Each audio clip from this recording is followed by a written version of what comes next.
second bite, £50, 4 ounces. Well, that is me locked and loaded on the barrow at the end of the session. I've had a fantastic time here and I vowed to come back and get my revenge on that big one. I'm looking a bit dishevelled. I'm having a test fish over at Carp Arena on the new Lake Orchid, which is due to open. As you can see down there, there's a couple languishing. Oh, I've got a bite, I've got a bite. What a first bite to get, eh? And it just shows you the boilies are picking out the bigger fish. I love the grey ones, look at it. It's already got a wrinkly head. Absolutely f***ing gutted. Look at it, nailed. That's how you want to catch them. Look at that, angry, look. What a session.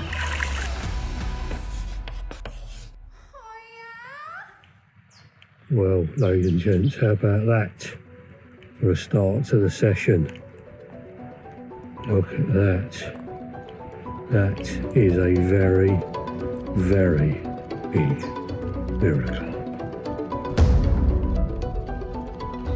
Well, we are back at Carp Arena, Orchid Lake, for our revenge trip. You remember last time I lost that good and right at the end on a boilie. So I started the boilie on this left-hand rod, and this was my first bite.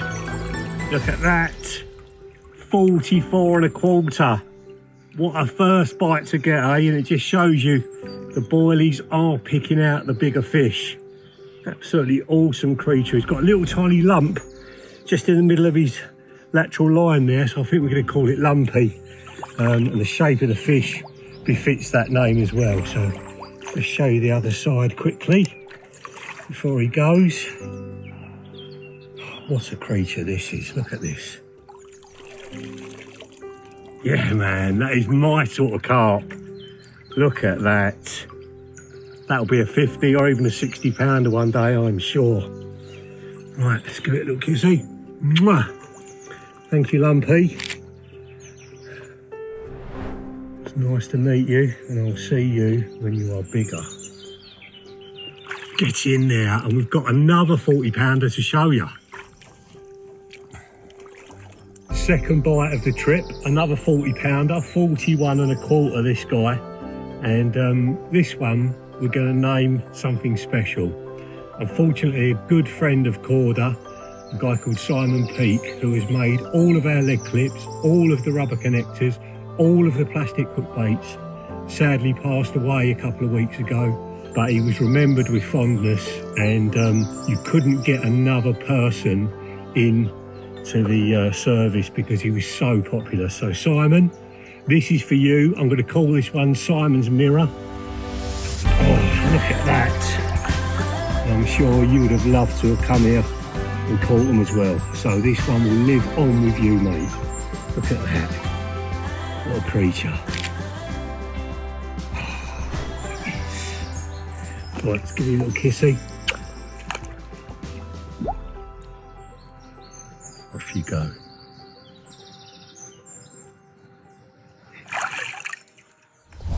Well, the final one of last night, this was sort of first thing this morning actually. 28 1/4, this one of the new stockies. They still put a few pound on already since it went in. Love the shape of this fish. This is going to be a big one as well. Completely different from the other ones. Real length to it, I love it. And this one was on a boilie as well. I'm going to bring the rods in now. Nothing's happened since first light. I'm going to bait all the spots up and leave the lines out of the water for the part of the day where the fish are not really feeding, or certainly not on the bottom. It's a good ploy to do that on these sort of lakes.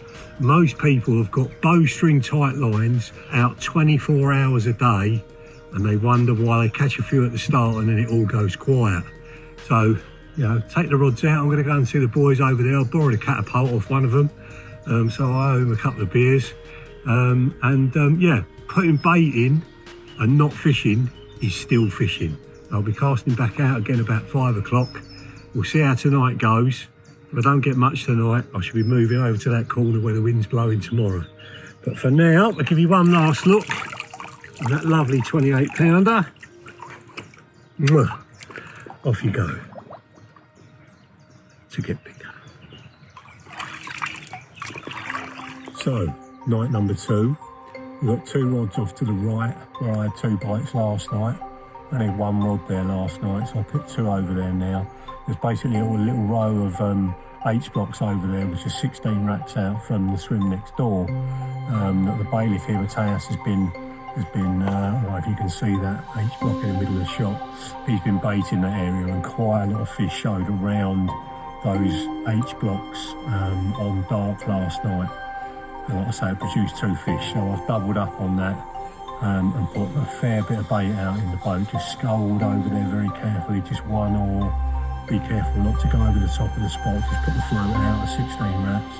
It's about a wrap short of the H blocks, fishing locked up down there. Fish can't get around the H block. And I've levered in about 3 kilos, spread it far and wide. And I'd like to get 2 or 3 bites off of that before I have to put any more bait in. And then the left-hand area has been very uneventful today. I've moved the rod to 11 wraps out because there was a massive cloudy area out there. It looked like I was going to get a bite instantly. But I had to put the float out just to get the distance and the position, because you could only see the area from round on that side bank. So I'd have to put the float out, walk round, look at it, wrong place, put the float back out again, yeah, right place. Put a few baits around it just with a catapult and put a rod over the top, but nothing has happened. And if you've got big cloudy areas and you know you've had good weather, we've had rain and everything to cool everything down, and it hasn't gone, it's probably not going to. So I've seen a fish show out sort of just at the end of that copse of trees in the middle of the shot, a sort of couple of trees along from that. And I baited up out there at 19 wraps or 18 and a half with a swing back last night and didn't fish it. I opted to fish close in, and I've seen a fish show over it in the last sort of hour. So I've just put that rod out to 19, put 4 more bombs out at 18 and a half, and we'll see what happens there. The wind has been banging into that corner from time to time, and fish have definitely been showing out there.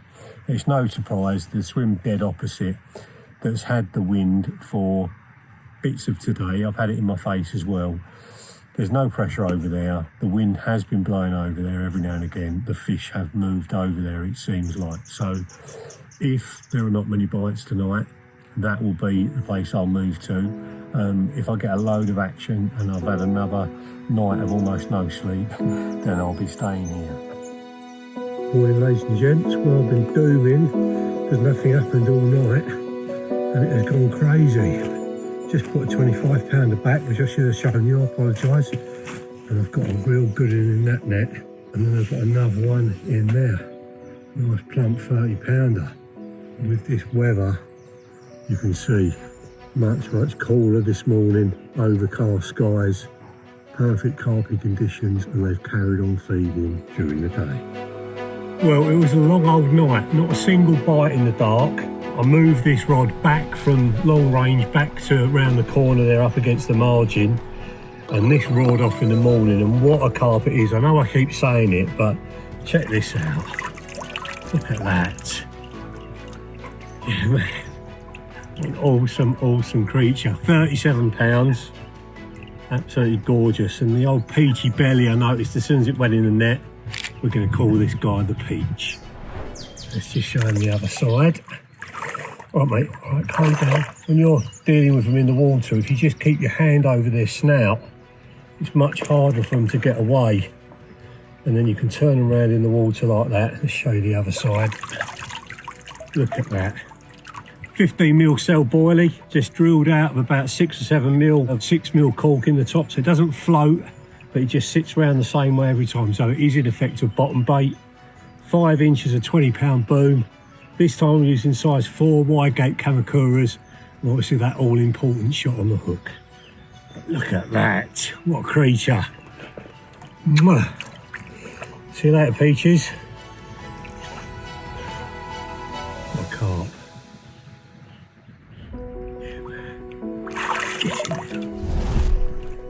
Oh mate, look at that.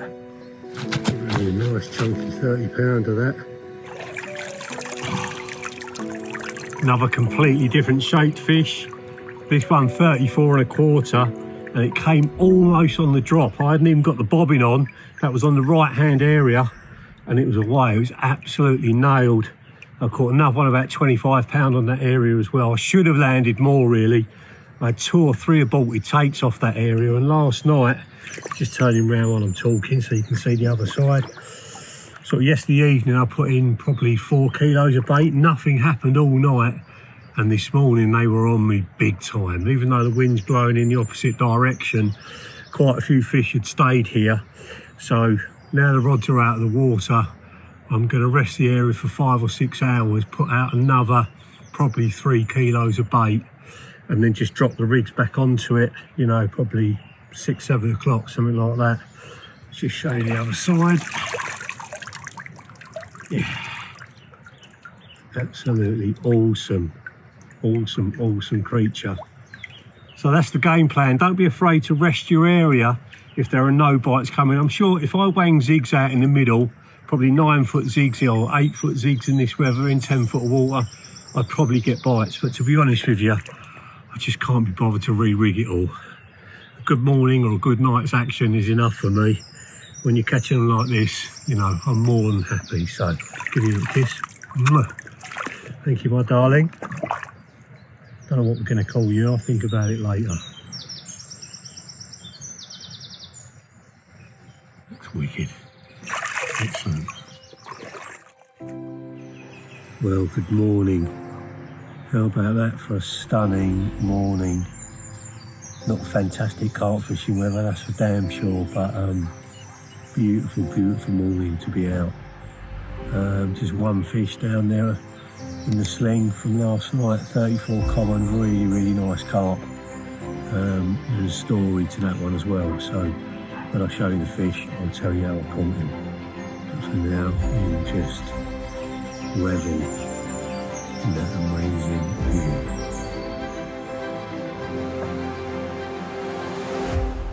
Well, not such an eventful night last night, just 2 fish, both commons weirdly. They're the first commons I've caught. This was the bigger of the 2, the other was a 21 pounder I put straight back. But this one, check that out, 34 pounds. What a beautiful, beautiful example of a common carp. Look at that. And basically I was getting loads of liners last night, so I wound the rod in, chucked it about half distance, and had the bite within a few minutes. And what had happened earlier on in the day, I'd had 1 spot open, and a big spray of bait went out probably halfway to the spot, and they were on that and they weren't on the bait out there. So yeah, I thought it was pike spawning. I was getting my lines were pulling up, my bobbins were pulling up. I hit one of them because they were so violent. But in the end, I thought I've got to wind the rod in and put it halfway, and it went with this one almost straight away. I tried that again, nothing else happened, so I think I spooked the pack away. And what's happened now is the fish have moved out beyond where I'm fishing, because I'm the only one here. It sounds great, and at the start it's really good, but the fish tend to move away from the pressure, and I've found them sort of halfway up the bank, sort of behind you. So I'm going to move into the swim next door. There's 3 H blocks out there that I've got to take out, and I'm going to fish just past them, about 19 wraps, the limit of the swim. And this will happen when you come here on holiday. If you all fish out at range, you'll push the fish further and further away, and then they'll all be running scared and tucked up under the tree. So I recommend you start close and then move out as the fish move further away from you. So give you one more look at this guy. 34 pounds of lovely orchid common. Yeah. Right. Just wanted to give you a kiss, then you can go.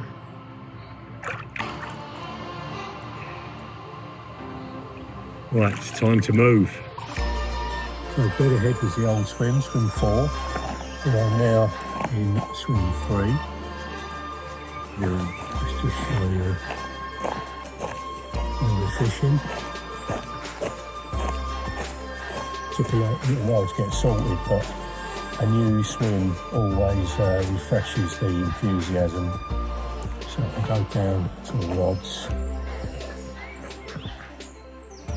There you go. So you see that copse of brown trees in the middle of the shop.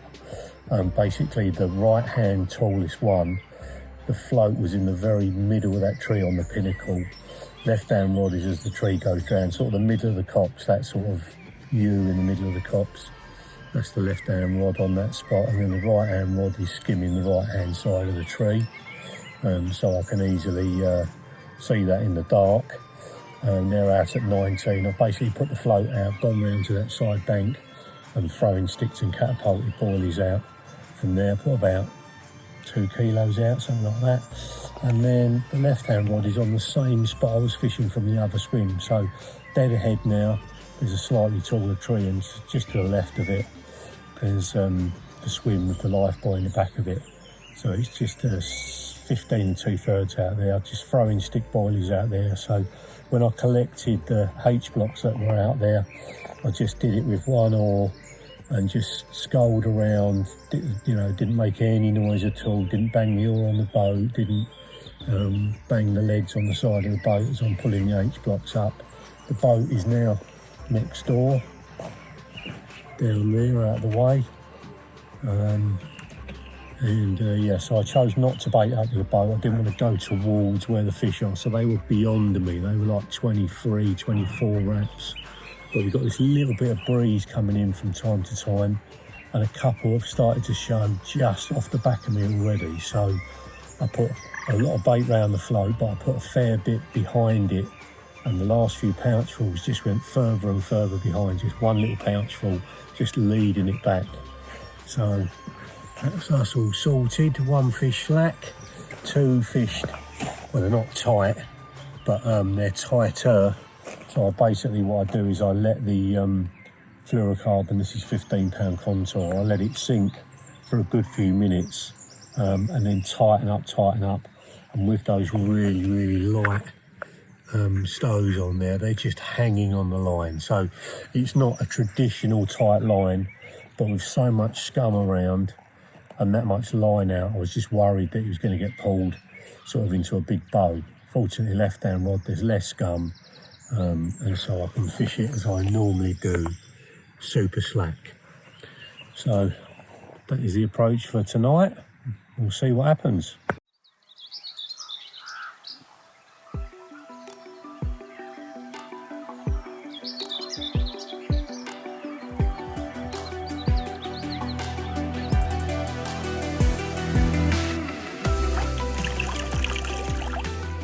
Look at the length of that one. First fish from last night on the short area. Just a few baits went out, and I was sort of capitalising on the fact there was a lot of bait there from the night before, because not much happened. And this one roared off. Oh, it's heavy. And this was on a shortish combi rig, so it's 4 inches of 20-pound boom and 1 inch of the loops material. Loop to a size 4 Kamakura wide gape, and it was just caught on the edge, which is not good enough. And I have noticed these fish have got really, really bony mouths in the floor of their mouth. So we needed to make a change, and we did, and it made a big difference. But let's give you one more look. 37 pounds, absolute beast of a carp. Off you go to become a 40 or more. Right, let's have a look at the next one. Oh, check that out for a perfect common. Look at the length of it. This one absolutely steamed off. Took me ages to get it in. It took loads of line, as you can see. The power on it, 35 pounds. For me, just absolutely amazing example of a common carp. Oh, right, mate. This was on a longer hook link, so I went from a 4-inch boom and 1 inch of soft to a 6-inch boom and 1 inch of soft, and this one was hooked far better. Not in the bottom lip, up in the sides of the mouth, but still a more secure hook hold. Look at that again. What an awesome creature.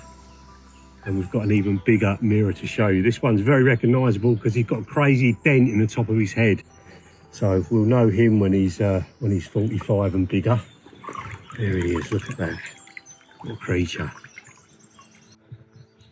This is the rig I've ended up on. So much longer than I would normally use, about 6 inches of 20-pound boom. That's got a small anti-tangle sleeve into a running leg clip. And then at the end I've got like a loops and boom system with a size 4 Kamakura wide gape, not the X, just the wide gape, because there's not a drop of weed in here at the moment, and a little snowman. So exactly what Daryl was catching on when he fished on Clover, and Stokesy as well.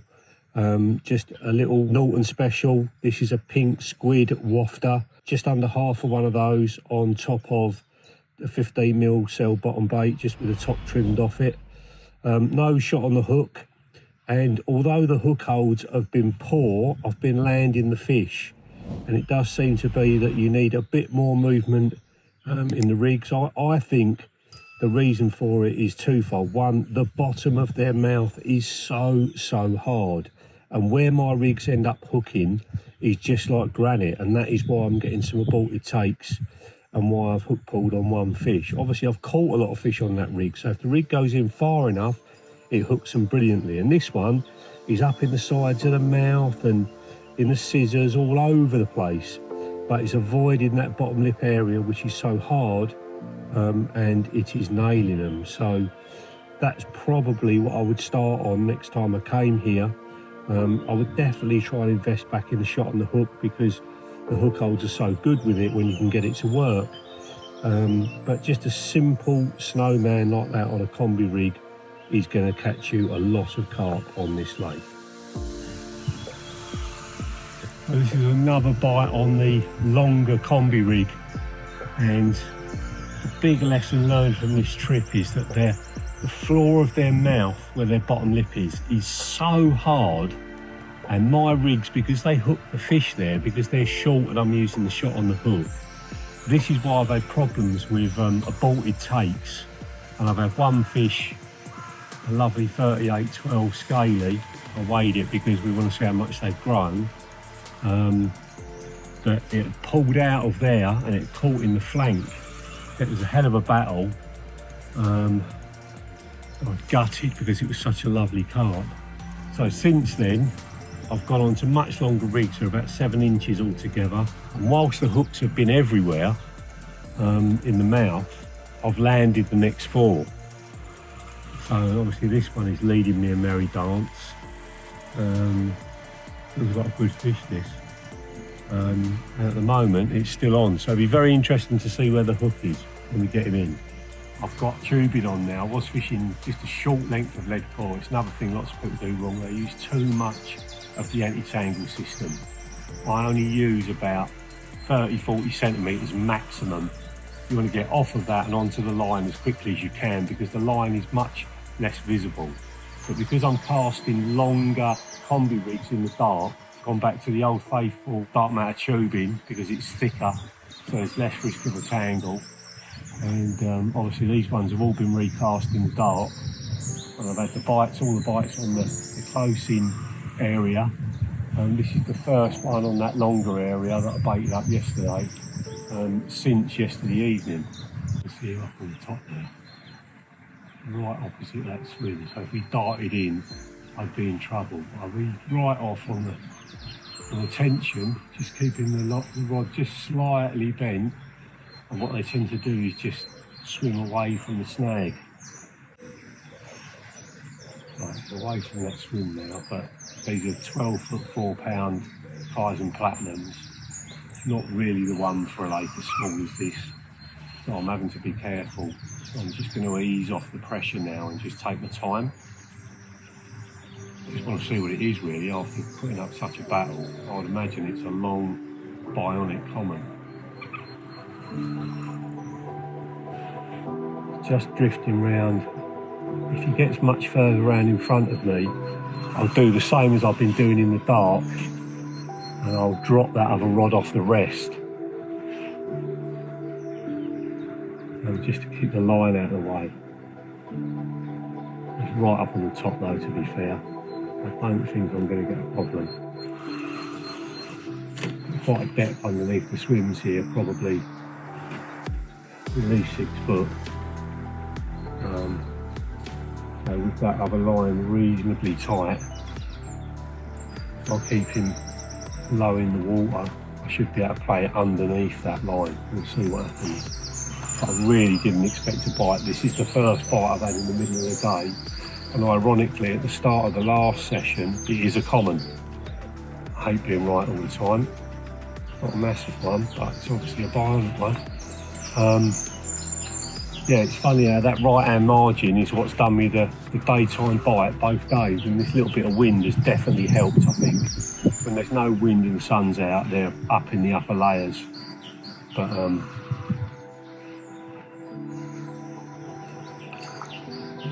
let's see, it's pretty well nailed.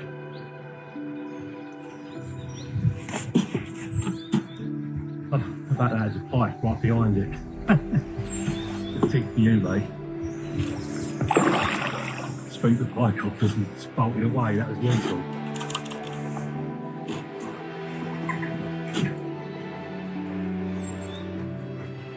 I heard this morning from the man holding the phone that Rose has done a lake record 57 mirror and another fish of 50 pounds, which is a brand new 50 for the lake. So, and the boys in the island swim, the guy on the right saved quite a tire of it. He's had I don't know how many fish he's had now, half a dozen, maybe more, including the 50. Fished in the Christmas fish, I believe, 51 pound. I think every swim on Clove has done a bite, and not every swim on Rose, but almost. A little snowman there hanging out of his mouth. He looks like he's nailed to me. Come on, you get him ready. Get the coffee and water. Come on, textbook. Textbook. Get him with me. Yes, got him. Nearly got away. Oh, what a way to finish. Fish number 15. Get in there. Well, I was going to finish with this carp, but you've just seen me catch that common, which we don't know how big it is yet.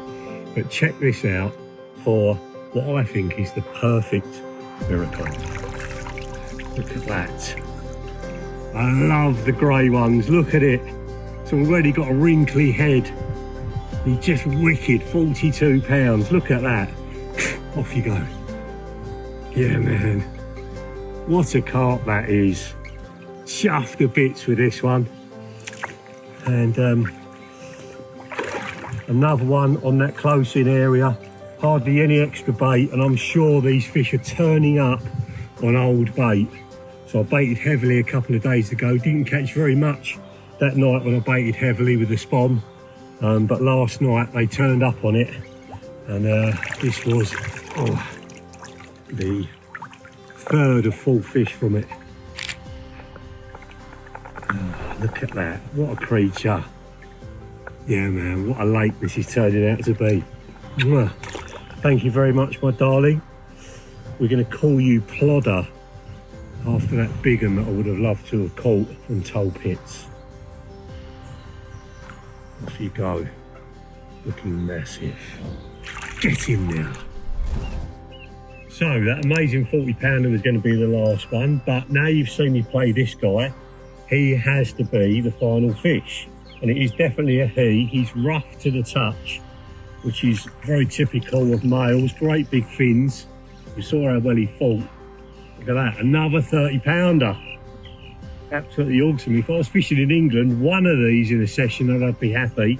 I've had 15 fish, 3 over 40, loads and loads and loads of 30s, and just a couple of 20s. It's probably harder to catch a 20 on this lake than it is a 40. Absolutely mental.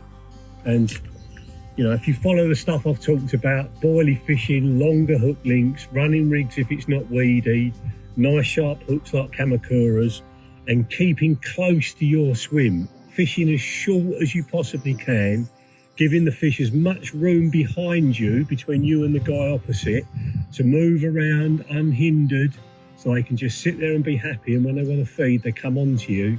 You haven't got to worry about getting bites 24 hours a day.